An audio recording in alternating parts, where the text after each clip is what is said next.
All right, hey guys, I'm going to show you another tool on Inventor. This is the mirror tool. You can use this in both the 2D and the 3D environment, and it's the perfect tool to use whenever you have a symmetrical part. So I'm looking at this little drawing that I did right here. This is kind of half of a plate or something that maybe you would use on a machine or in some sort of construction, whatever your design. So these parts right here would be duplicated on this other side, so I only have to draw half of it because it is a symmetrical part. So what I still need to do is add a line to be my mirror line. In the 2D environment, you need a line to mirror across. So I just drew this line, and now I'm going to go back and I'm going to change this line into a construction line because I don't want this line to show up in my final geometry. And then up here under pattern is where you'll find the mirror tool. So I'm going to grab that mirror tool. I need to select what I want to mirror. So I'm going to draw a select box, and you'll notice that not everything got selected. Don't worry. All you have to do is go in and click the parts that are still black, make sure they're all blue, and then go to the mirror line. And we're going to click on that construction line and then apply. And you'll notice that it duplicates everything on the other side of the window. So I'm going to click done.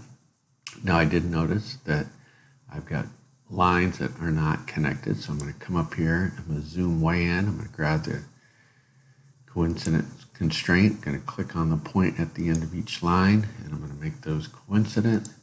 And then I'm going to do the same down here. I'm going to grab that point and make those coincident.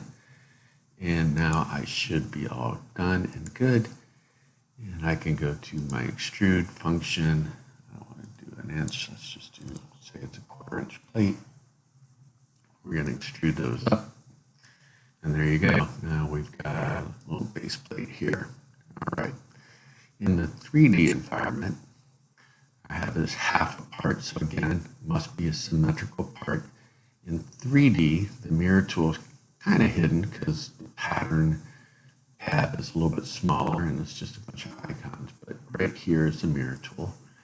Now with the mirror tool, you're going to select your features. So when you select these features,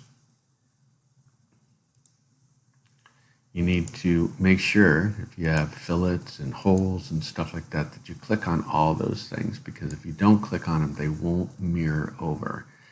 And for mirror in 3D, you need a plane. So in this case, I'm going to use this plane on the part. I could create a work plane if I needed that, but you can see that everything transfers over. And now I have my complete part mirrored over. So again, symmetrical parts with the sketch, you need a line, and with 3D, you need a plane. All right.